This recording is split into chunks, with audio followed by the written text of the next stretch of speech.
So thank you, colleagues. I think that everyone knows me here because I gave a few presentations, including during the Dr. Alex last probable module.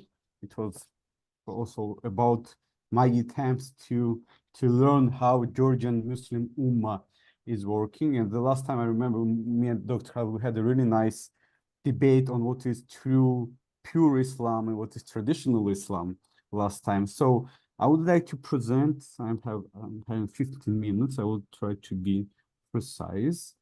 Just a minute. Okay, and yes. So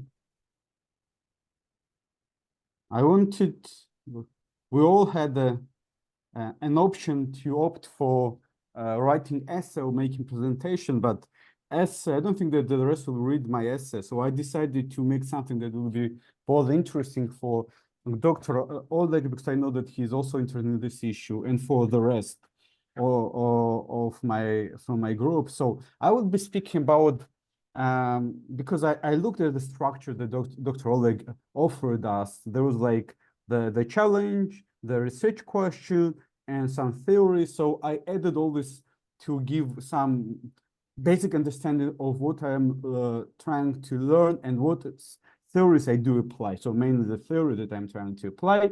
And topic for my presentation, social aspects of Muslim Ummah in Georgia.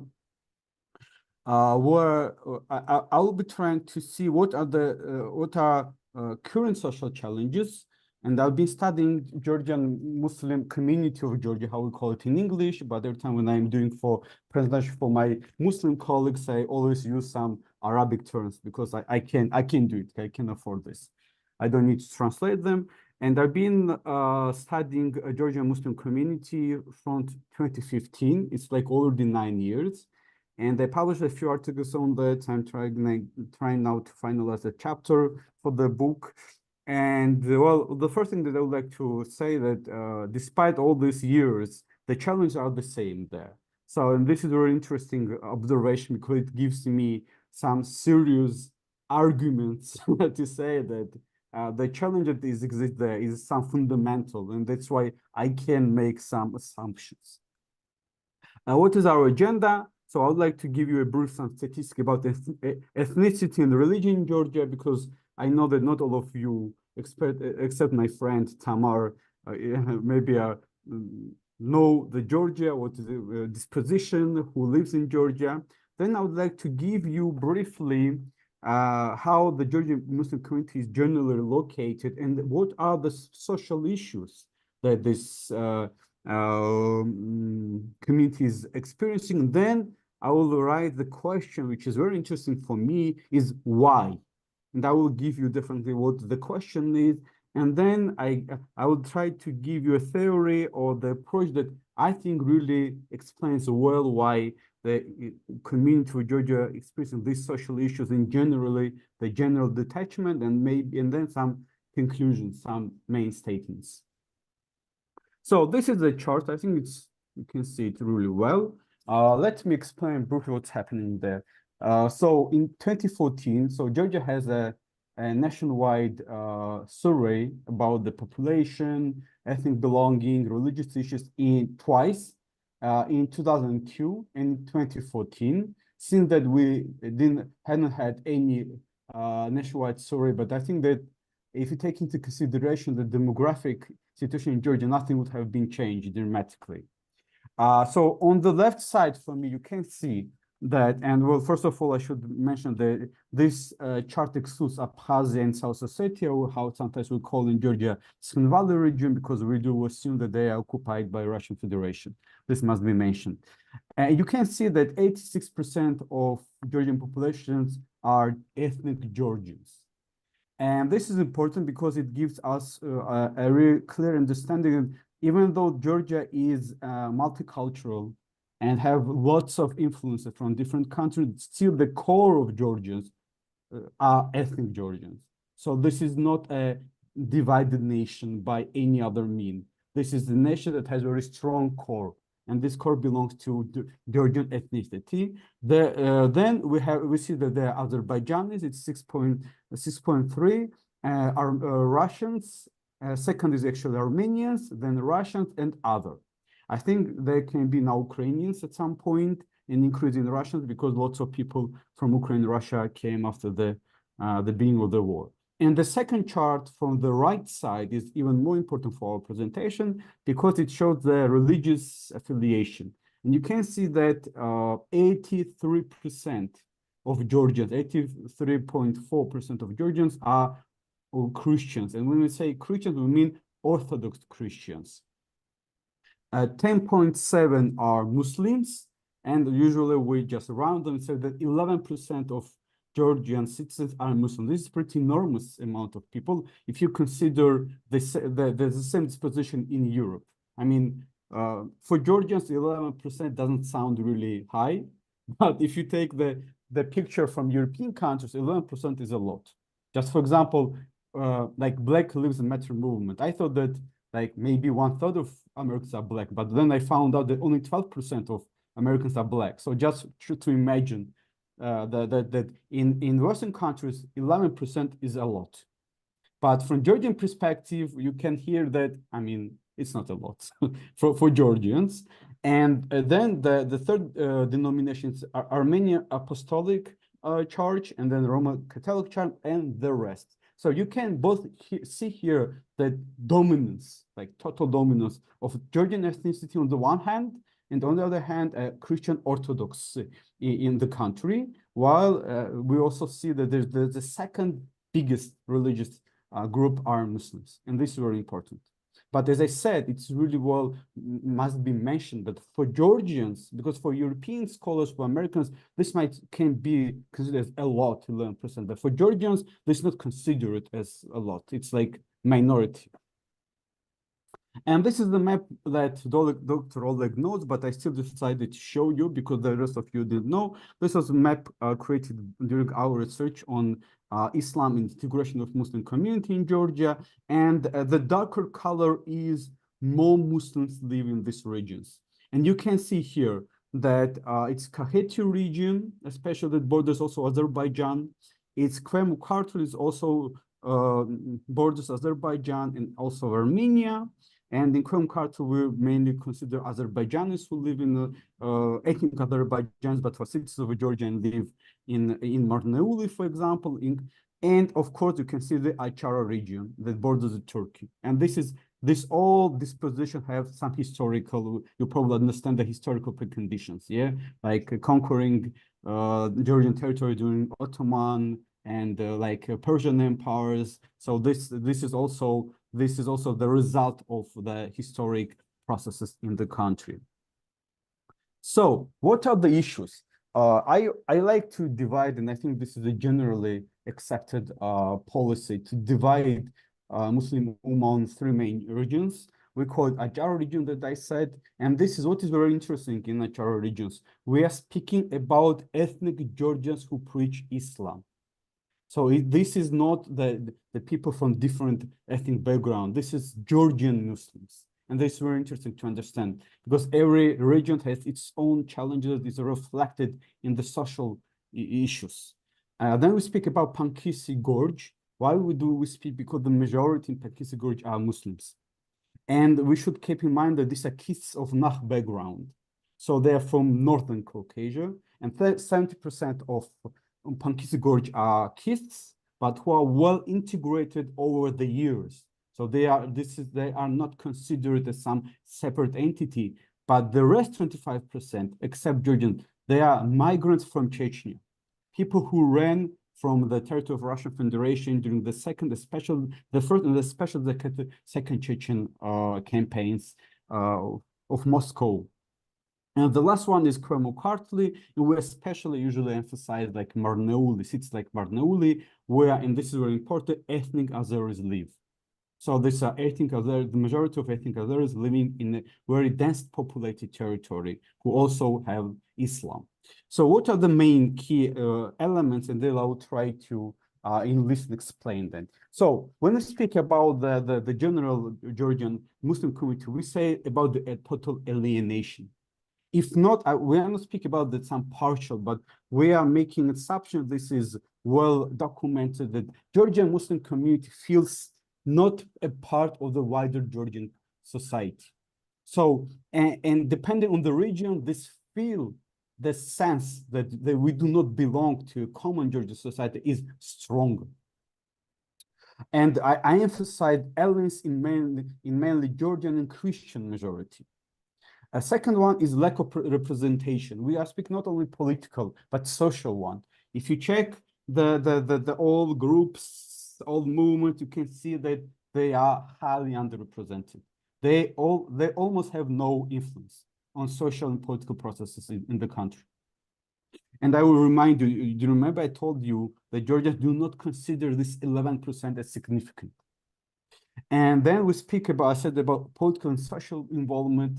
We don't have, like, for example, quotas for Muslim community members. You are either with the general Georgian parties who usually do not work on political and social representation, or you should strive for yourself.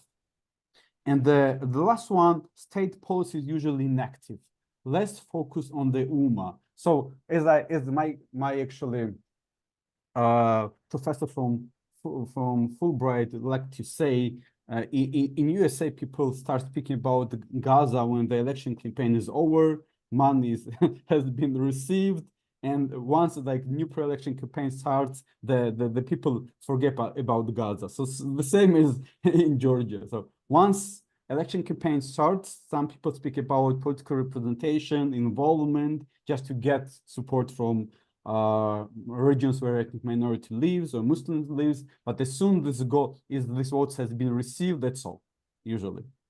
And we still know the issues of, for example, I will give you a few examples, like the issue of the Pankisi Goja representation, the issue of the stigma is still there. The demands from local population to finally stop considering Pankisi Goja as some terrorist territory is still there, despite years and decades. The issue of building the new mosque in Najjar region is still there. So the topics are coming from 1991, 2, 3, 4, for almost 3 decades. And every government is repeating the same that previous government did. And as far as elections are coming, I don't think that anything else, not anything new will be introduced. So let me just go down, sir, to the social aspects. So what is let's take the Pankisi Gorge. So the Pankisi Gorge, on the one hand, we have kids from Nach background who are well integrated, definitely well integrated. But on the other hand, we have also Chechens there. But what is the problem? The problem is that in the wider Georgian mind, they are all considered a threat. So Georgians do consider, when they hear Pankisi, by default, it's early 2000s, Russian campaign, Chechen terrorists, in quotes, coming to Pankisi. So when people hear that you are from Kist, you are coming from the Pankisi Gorge, it's immediately some wall existing in front of you. Because people are afraid that, okay, you are from Pankisi, okay, and also the uprising of ISIS additionally made some barriers. So people meet stigmas. People are afraid that if you're from Pankisi Gorge, you may be a threat. And this is a really serious problem, because if you ask Pankisi Gorge people, they say that we are considered by the state as a part of national security issue, more rather than integration. And the second, and Dr. Oleg knows it, we spoke about the last presentation, it's a religious rivalry inside. It's a rivalry between traditional Islam, I don't want to go deeper to dogmatic issues, it has nothing to do with, and Salafi Islam. And we know that nowadays it's almost 75% of all youth there who preach and who joined the Salafi Juma. And it also has the connection to social problems. Why? Because by the end of 2000s, Pankisi Gorge was discredited, considered as a part of terrorist territory, and the youth couldn't find self-determination. So they were looking actively how they could have determined themselves. Who are they in mainly Orthodox Christian country that considers Pankisians as a threat? And here where we see Salafi, members of Salafi movement spilling there from Saudi Arabia especially, and saying that, look, we are umma, So Georgians do not accept you, but we do. You can join our society. And we will give you what? Social lift, something you don't have in Georgia. You are underrepresented. People don't want to hire you because you are from Pankisi, you are Muslim, and they definitely bet for it. But this led to another issue now, because the rest of Muslim Georgians do not accept Salafi. They consider them even more threat than previously. And by the end of the day, now we have a situation where those who thought that they will get social lift, they got it from Salafi movement, but the state considers them even more dangerous than previously. So they are now even further stuck in this security dilemma. And Dr. probably knows, and Tamar, I don't know how about others, this is a huge debate about human rights, representation, and security. We can discuss it later on. So let me move on. The Achara region, and this is very interesting. This is what I would like to write a book about, or maybe collaborate with others. This is mismatch between ethnicity and religious belonging. This is the classical, as my colleague who studies Islam, Georgi Sikharulidze, prophetly said that Georgian Muslims have a huge gap in their identity, because to be a Georgian, it's by default sometimes means to be Orthodox Christian. And I even met the representative or the head of the agency of the Eastern Muslims of Georgia, who said that I need to every time prove that I am Georgian because I am Muslim. Even though I am Georgian by ethnicity, I've been living here, but I need to prove and reprove myself every single time, and I'm tired of this. And this creates barriers for my integration because I need to prove it. And also, this is, I don't know to go further, but there are also arguments that local Christian priests, they actively call on youth to go back to what they call the real faith. So they argue that the reason why these people are Muslims is because Ottoman Empire conquered the Ajara region, and as a part of this conquest, they were Muslimized. And now, once the Georgia is liberated, they can go back to the religion that was much earlier than Islam to Georgia. And we come here, from this we can move to another issue, an acceptance on the social level of mixed marriages. So we know cases, for example, where there are two young people, they see the world much in more liberal way, but their families are not accepting this. So it's impossible even to somehow promote this, lowering all these social barriers. So Muslim Georgians remain Muslim Georgians, and Georgian Christians remain Georgian Christians. And this barrier is very complicated to get down because of these prohibitions. Even though I know my very close colleague of mine is also Muslim, while his wife is Christian. But I don't know, they had some grand deal by the end of the day. And Kremu-Kartli. Kremu-Kartli is very interesting. As I said, it's Azeris. Because they are Azeris, they are perceived as they're citizens of Georgia, but they're still Azerbaijanis. And there is a really huge gap here. And this gap is only widened by very strong understanding that these people do not possess Georgian language.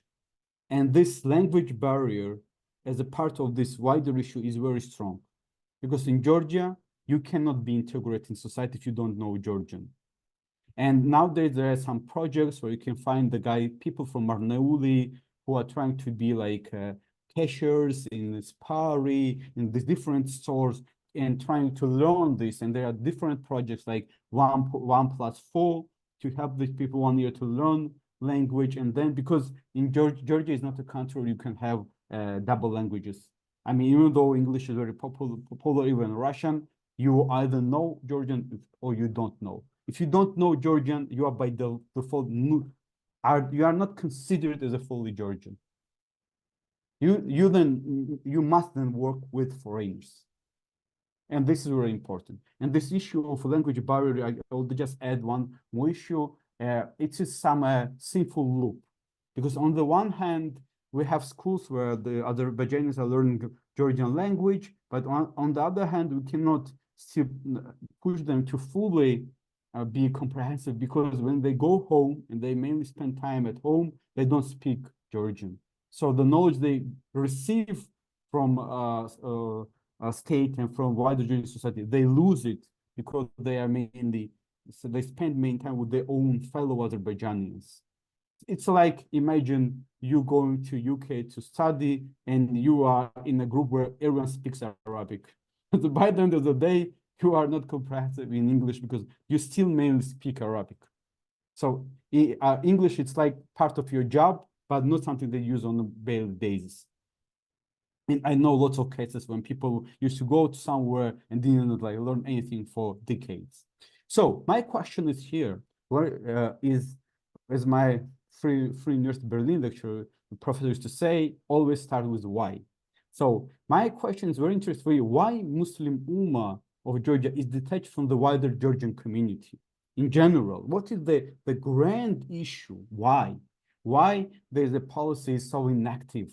Why the government didn't care? And I would say that even society does not really care. And I think that the result is that the answer is pretty, I mean, for me, it's obvious, and I would just read. As the post-Soviet state, Georgia focused on strengthening its independence and sovereignty based on existing key pillars. And in Georgian historic narrative, in Georgian perception, what are the key pillars? Ethnicity, religious belonging, and language. So these three issues usually play the key role in defining what Georgian meant. And what is ethnicity? Georgian. What are religious belonging? Orthodox Christian. And I would like to emphasize, even Catholics or Armenians, even though they are Christians, in Georgia, there's a very strong sense that this is not the same. And for Georgians, this is not the issue of, salty water, non-salty water. This is like fundamental difference. And what is the language? Georgian. So once a Soviet Union collapsed, Georgians were forced to identify themselves. In this identity process, building identity, they relied on those pillars who were there.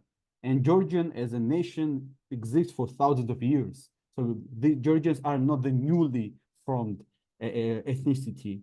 And so we had strong sense of ethnic belonging, religious belonging from 326 AC, and language. And these were prominent statement by Ilya Churchavadze, a very prominent Georgian philosopher, who said,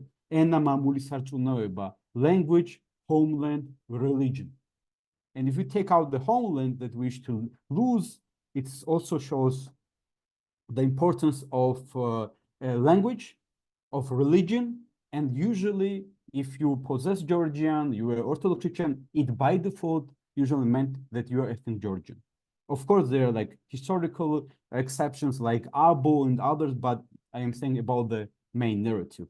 So all mentioned above makes, if you combine all these pillars, we see that in every single aspect, the members of Umma lack one of these characteristics. So Pankisi Gorge, they are Kists or Chechens, they are not Christians. Like Azeris, they are ethnic Azerbaijan, they are Muslims, and they don't possess Georgian. Georgian Muslims, they are Georgians, but they are not. They possess Georgian language, but they are not Christians. They are not Orthodox Christians. They are not even generally Christians. And this leads me one of my final slides about the importance of to go deeper a bit, because nowadays usually Georgians speak a lot about Europeans. We need to find the roots of the issue. We need to speak about the nation building process versus state building process. So briefly, in national studies, this is divided on nations who are state built, so where the state built the nation, while on the other hand, states where the nation built the state. And Georgia definitely belongs to the place where nation built the state. And this was the significance of the process. So the independence, the sovereignty, identity was, and the whole state was built on the concept of nation. We had nation building process, and this is very strong sense. And I will just read the concept of Georgianness is strongly attached to Orthodox Christianity, ethnic Georgian belonging, and the Georgian language due to historic background. Thus, Georgia's independence and sovereignty was characterized by nation building rather than state building. The concept of a citizen was introduced later on via the Western integration, but it is still vague. So it is still under the process. So, and that leads me to final my slide, where I do make a conclusion. The integration of Georgia's Muslim Ummah will be vague and challenging, and that the concept of Georgians will rely more on an idea of citizenship rather than ethnic, religious, and language belonging only.